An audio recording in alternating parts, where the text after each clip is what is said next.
নমস্কার বন্ধুরা, রান্নার রেসিপির নতুন পর্বে সবাইকে স্বাগত। শীত প্রায় পড়ে এসেছে, আর শীতের সবজি হিসাবে আমরা পালং শাককেই প্রধান সবজি মনে করি। আর এই পালং শাক দিয়ে আজকে এমন একটা রেসিপি তৈরি করে দেখাবো, ভাত, রুটি, লুচি, পরোটা যার সঙ্গেই খাবেন না কেন খেতে অসাধারণ হয়। আমি তৈরি করে দেখাবো আজকে পালক পনিরের রেসিপি। চলুন তাহলে দেখে নেওয়া যাক কীভাবে তৈরি করছি। প্রথমে একটা প্যান বসিয়ে দিলাম।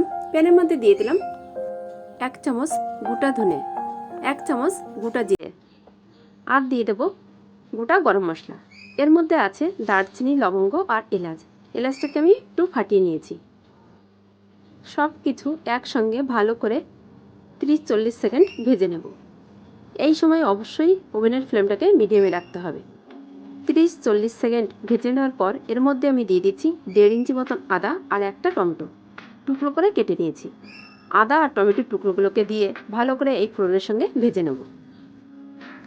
একসঙ্গে টমেটোর টুকরো, আদা আর ফোড়ন যা দিয়েছিলাম, গোটা ধনে, গোটা জিরে আর গোটা গরম মশলা, এগুলোকে ভেজে আমি নামিয়ে ঠান্ডা করে নেব। এবার প্যানের মধ্যে জল দিয়ে ঢাকনা দিয়ে ঢেকে দিলাম। জলটা যখন ফুটতে শুরু করবে তখন আমি এর মধ্যে দিয়ে দেবো গোটা পালং শাক। দেখুন, পালং শাকটাকে কিন্তু আমি কাটিনি, এরকম গোটাই রেখেছি। আমি ডাঁটাগুলো নিইনি, শুধু পাতাগুলো নিয়েছি। এবার আমি ফুটানো জলের মধ্যে পালং শাকগুলো দিয়ে দিচ্ছি। এখানে 400 গ্রাম পালং শাক আছে। পালং শাকের ডাঁটাগুলো আমি নিইনি, শুধু পাতাগুলো নিয়েছি। আর পালং শাকটা কিন্তু ধুয়ে পরিষ্কার করে নিয়েছিলাম আগে। আমি পালং শাকটা কিন্তু কাটিনি, এরকম গোটা গোটা রেখেই আমি 2-3 মিনিট ভাপ দিয়ে এটাকে নামিয়ে নেব। এবার আমি একটা ঢাকনা দিয়ে ঢেকে দিচ্ছি। 1 মিনিট পরে আমি ঢাকনাটাকে খুলে নেব। 1 মিনিট হয়ে গেছে। এবার আমি ঢাকনাটাকে খুলে নিচ্ছি। আর পালং শাকটা দেখুন ভাপানো হয়ে গেছে, অনেকটা নেতিয়ে পড়েছে। এবার একটা পাত্রে ঠান্ডা জল নিয়েছি। এবার পালং শাকগুলো তুলে এই ঠান্ডা জলের মধ্যে দিয়ে দেবো। আপনারা চাইলে এখানে ঠান্ডা ফ্রিজের জলও ব্যবহার করতে পারেন। সমস্ত পালং শাকগুলো আমি ঠান্ডা জলের মধ্যে দিয়ে দিলাম।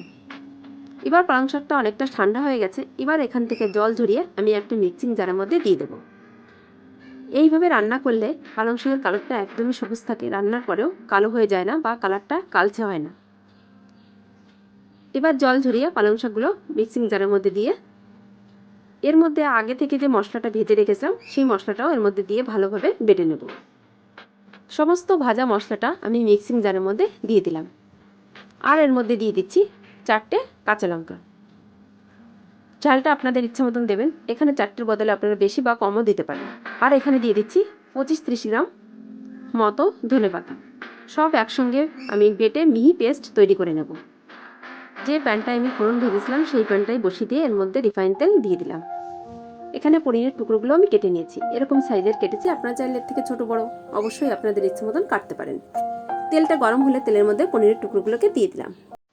পনিরের টুকরোগুলোকে দিয়ে আমি হালকাভাবে একটু পনিরের টুকরোগুলোকে ভেজে নেব। এই পনিরের টুকরো ভাজার সময় আমি লবণ হলুদ কিছুই দিলাম না, শুধু তেলেই ভেজে আমি তুলে নেব। এখানে আমি 300 গ্রাম পনির ব্যবহার করেছি, আর 300 গ্রাম পনিরের জন্য 400 গ্রাম পালং শাক ব্যবহার করেছি। আপনারা চাইলে পনির বাড়িয়ে বা কমিয়েও নিতে পারেন।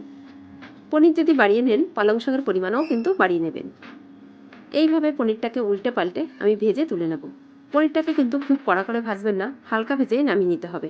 আর পনিরটা বেশি ভাজলে পনিরটা শক্ত হয়ে যাওয়ার সম্ভাবনা থাকে। এবার পনিরটাকে তুলে আমি রুম টেম্পারেচার জলের মধ্যে ভিজিয়ে রেখে দেব। পনিরটা যদি রুম টেম্পারেচার জলের মধ্যে ভিজিয়ে রাখেন, পনিরটা কিন্তু অনেকটাই সফট থাকে, পনিরটা শক্ত হয়ে যায় না।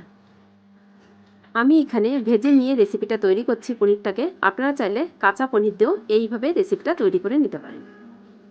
সব পনিরগুলোকে তুলে আমি জলে ভিজিয়ে রেখে আমি এই তেলের মধ্যেই আমি বেটে রাখা মশলাটাকে দিয়ে দেবো। এই যতটা তেল রয়েছে এতেই আমার রান্না হয়ে যাবে। দেখুন, পনির টুকরোগুলোকে আমি ভেজে একটা বাটির মধ্যে তুলে নিলাম। এবার আমি জলে ভিজিয়ে রেখে দেবো। এই তেলের মধ্যে আমি দিয়ে দিচ্ছি মশলা সমেত পালং শাকের পেস্ট। সমস্ত পালং শাকের পেস্ট আমি তেলের মধ্যে দিয়ে দিলাম। আর মিক্সিং জারে সামান্য একটু জল দিয়েও মিক্সিং জারটা ধুয়ে এর মধ্যে দিয়ে দিলাম। পনির ভিজানো জলটা আমি মিক্সিং জারে দিয়ে সামান্য পরিমাণে এর মধ্যে দিয়ে দিলাম। আর যদি জল লাগে ওই পনির ভিজানো জলটাই আমি দিয়ে দেবো। এর মধ্যে দিয়ে দিচ্ছি স্বাদ মতন লবণ, আর দিয়ে দেবো 1 চামচ চিনি। চিনিটা কিন্তু অবশ্যই দেবেন, চিনিটা না দিলে পালক পনিরের টেস্টটা কিন্তু ভালো হবে না। চিনিটা কিন্তু অবশ্যই দিতে হবে। চিনি আর লবণ দেওয়ার পরে ভালোভাবে গ্রেভিটাকে নেড়ে দিচ্ছি। এইভাবে নেড়ে নেড়ে 2-3 মিনিট রান্না করে নিতে হবে। আমি এর মধ্যে দিয়ে দেবো সামান্য পরিমাণ হলুদ গুঁড়ো। আপনারা যদি হলুদ গুঁড়ো দিতে পছন্দ না করেন তাহলে কিন্তু দেবেন না। আমি খুব বেশি দেবো না, সামান্য পরিমাণে হলুদ গুঁড়ো দিয়ে দিলাম এর মধ্যে। হলুদ গুঁড়োটাকে দিয়েও ভালো করে নেড়ে গ্রেভির সঙ্গে মিশিয়ে নিচ্ছি। আমার চ্যানেলের নতুন বন্ধু হলে চ্যানেলটাকে সাবস্ক্রাইব করার অনুরোধ রইল। আর পাশে থাকা বেলটাকেও ক্লিক করে দেবেন। যখনই আমার চ্যানেলে নতুন কোনো ভিডিও আপলোড করব সবার আগে নোটিফিকেশন পৌঁছে দেবে আপনার কাছে। এবার আমি এর মধ্যে দিয়ে দিচ্ছি ফ্যাটানো 2 চামচ মতন ফ্রেশ ক্রিম। আপনাদের কাছে যদি ফ্রেশ ক্রিম না থাকে তাহলে দুধের সরও তুলে মিক্সিতে ব্লেন্ড করে এটা ব্যবহার করতে পারেন, তাতেও কিন্তু কোনো অসুবিধা হবে না। ফ্রেশ ক্রিমটাকে দিয়েও ভালো করে গ্রেভির সঙ্গে নেড়ে মিশিয়ে নিলাম। ভালোভাবে ফ্রেশ ক্রিমটাকে মিশিয়ে নিয়ে এর মধ্যে দিয়ে দেবো আগে থেকে ভেজে রাখা পনিরের টুকরোগুলো। আমি জলটা দেবো না, শুধু জল ঝরিয়ে পনিরের টুকরোগুলোকে দিয়ে দিচ্ছি। জলটা আমি রেখে দিয়েছি, যদি কখনো দরকার হয় পরে তখন আমি ব্যবহার করব, না দরকার হলে ওটা ব্যবহার করব না। পনিরের টুকরোগুলো দিয়ে ভালো করে গ্রেভির মধ্যে নেড়ে মিশিয়ে নিচ্ছি। এইভাবে 2-3 মিনিট ভালোভাবে নাড়াচাড়া করে রান্না করে নিয়ে আমি ঢাকনা দিয়ে ঢেকে দেব। 4-5 মিনিট পর আমি ঢাকনাটাকে খুলে নিলাম। আবারও আমি গ্রেভিটাকে নেড়ে দিচ্ছি। আপনারা দেখে নিশ্চয়ই বুঝতে পারছেন পালক পনিরটা প্রায় রান্না হয়ে এসেছে। আর 2-3 মিনিট ভালোভাবে নাড়াচাড়া করে নেব। আমি এখানে পেঁয়াজ রসুন ব্যবহার করিনি। আপনারা চাইলে অবশ্যই পেঁয়াজ রসুন দিয়েও এই রেসিপিটা তৈরি করে নিতে পারেন। এবার আমি এর মধ্যে দিয়ে দেবো 1 চামচ রোস্টেড কাসুরি মেথি। কাসুরি মেথিটাকে হাত দিয়ে আমি এইভাবে গুঁড়ো করে এর মধ্যে ছড়িয়ে দিচ্ছি। হাত দিয়ে ভালোভাবে ছড়িয়ে দিয়ে আমি ঢাকনা দিয়ে ঢেকে রাখবো। 5 মিনিট স্ট্যান্ডিং টাইমে রেখে তারপর আমি এটাকে সার্ভ করে নেব। আমি এবার ঢাকনা দিয়ে ঢেকে দিলাম। 5 মিনিট পরে আমি ঢাকনাটাকে খুলে নিচ্ছি। দেখুন এরকম লুক এসেছে। এবার একটু হালকা নেড়ে আমি আপনাদের দেখিয়ে দিচ্ছি।